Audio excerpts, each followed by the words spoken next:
Olá pessoal, estou aqui para mais uma aula de biologia e a nossa aula é sobre sistema respiratório. Observe então a nossa pergunta inicial. Qual a importância da respiração na vida dos seres vivos? Esse processo tão importante para todos os seres vivos, para todos os animais e também para os vegetais, tem um objetivo principal, que é transformar toda a matéria orgânica, os carboidratos, em presença do oxigênio, em energia utilizada pela própria célula, energia química, que é o ATP. Lembra do ATP? A sigla ATP significa adenosina trifosfato. Essa energia que tem tantas calorias que serão importantes e utilizadas pelos seres vivos para o seu funcionamento e para o seu desenvolvimento. Agora, onde ocorre a respiração? Cada ser vivo, de acordo com o seu tipo de vida, apresenta um sistema respiratório. E é esse sistema respiratório que eu gostaria de conversar um pouquinho com vocês. Observe então agora alguns tipos de sistema respiratório. Tipos de respiração e os grupos animais. Então, nós temos a primeira respiração aí, a respiração cutânea, que está presente nos anelídeos terrestres, minhoca, por exemplo, e também nos anfíbios adultos. Então, o sapo tem respiração cutânea. A minhoca e o sapo apresentam, então, uma pele úmida que permite esse tipo de respiração. Respiração branquial, nós vamos encontrar nos anelídeos aquáticos, nos crustáceos, nos peixes e nas larvas de anfíbios. Então, nós temos girino, por exemplo, larva do anfíbio, que respira através das brânquias, durante a sua fase aquática. Respiração traqueal aparece nos insetos.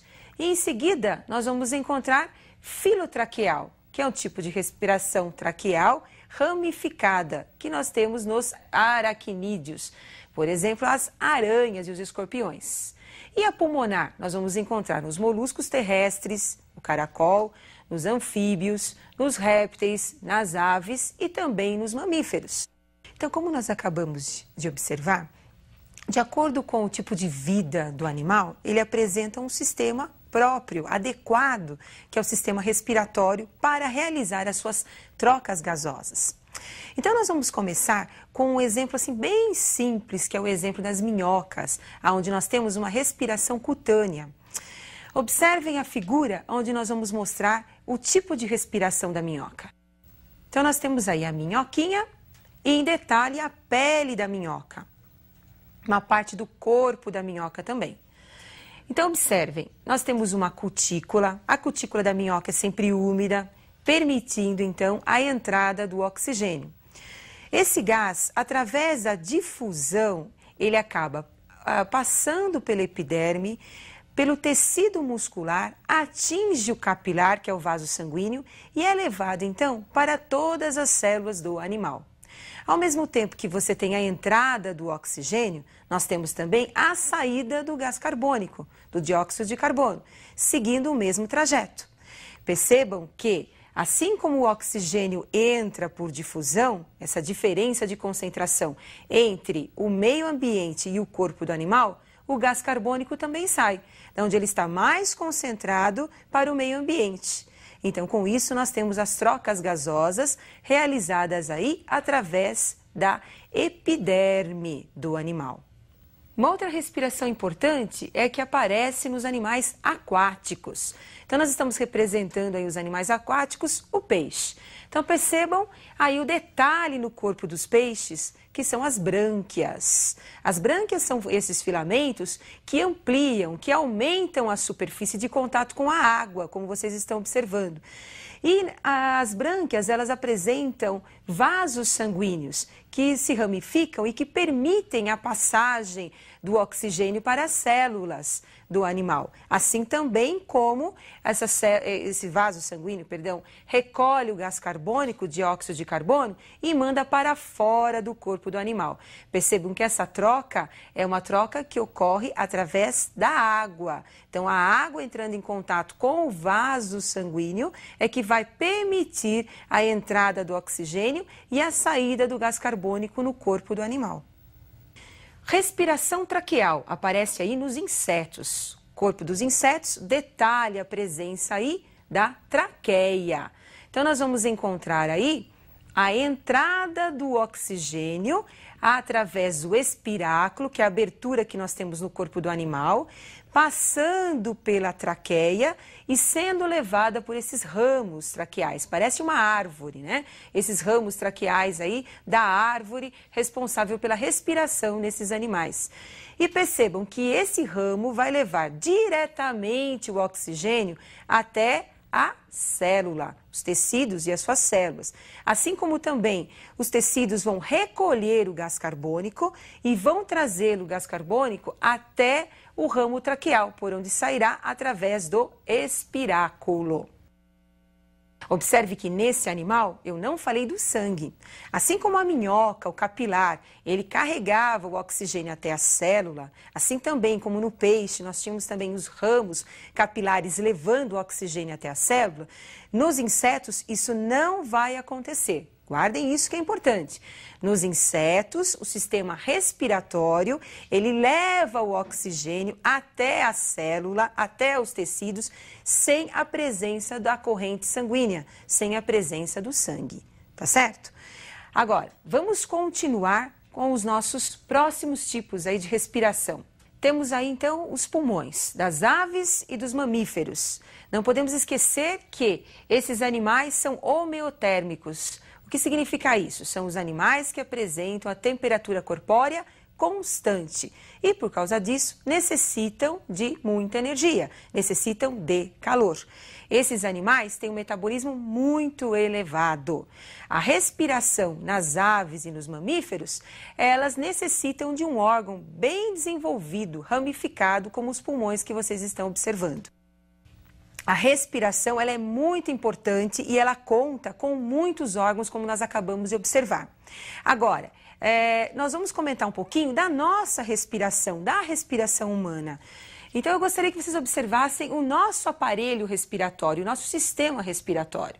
Então, o sistema respiratório humano, ele tem presença das fossas nasais, onde nós vamos encontrar os pelos, né, curtos, e o muco, que vão ajudar no processo de defesa da entrada de micro-organismos. Nós temos também o aquecimento do ar, quando ele penetra pelas fossas nasais, pelas ramificações sanguíneas que nós vamos encontrar nessa região. Então, nas fossas nasais, nós temos uma grande quantidade de vasos sanguíneos. O ar passando pelas fossas nasais, ele cai no tubo que você está vendo aí, que é a faringe. Segue pela laringe e vai para a traqueia. E da traqueia, nós vamos ter a ramificação aí para os pulmões. Então, nós temos detalhe de um pulmão do lado direito, pulmão do lado esquerdo, e nós temos o brônquio, que é uma ramificação aí da traqueia, penetrando internamente nos pulmões.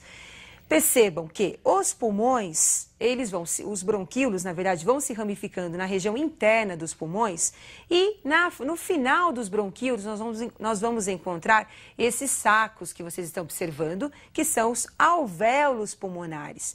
E são nesses sacos que nós vamos encontrar a hematose, as trocas gasosas, a entrada do oxigênio e a saída do gás carbônico.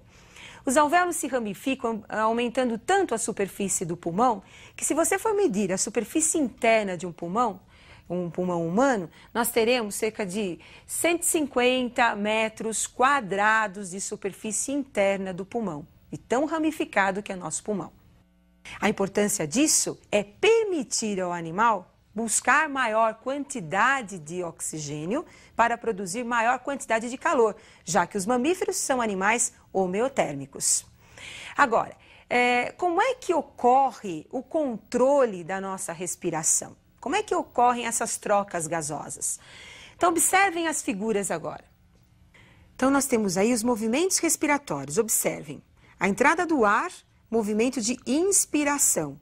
Participação do diafragma, a saída do ar, movimento, expiração. Então, o que nós temos aí na inspiração? O pulmão, ele entra em retração, diminui o volume, aumentando a pressão interna em relação à atmosfera. Assim, o ar se desloca do interior dos pulmões através das vias respiratórias para o exterior. Então, nós temos aí a expiração, a saída do ar.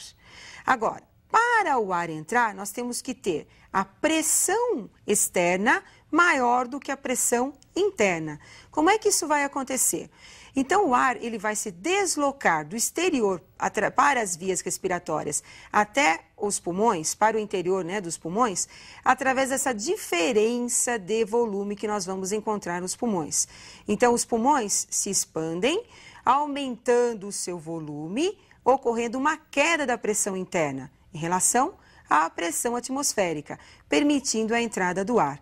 Obviamente que essas diferenças de pressões internas e externas são controladas pelo diafragma, pelo movimento do diafragma e também pelo movimento dos músculos intercostais. Mas esses movimentos, eles são controlados também pelo sistema nervoso. Uma região do sistema nervoso importante, que é o centro respiratório, é o bulbo. Detalhe do bulbo. Observem aí a localização do bulbo, na base, né, do cérebro e próximo aí da medula raquidiana. Bom, acabamos de observar todo o nosso sistema respiratório. Agora, como é que ocorre o transporte dos gases respiratórios até as células? Depois da hematose, das trocas gasosas, como é que o oxigênio atinge a célula? Então, observe uma tabelinha bem simples para vocês lembrarem sempre no momento difícil.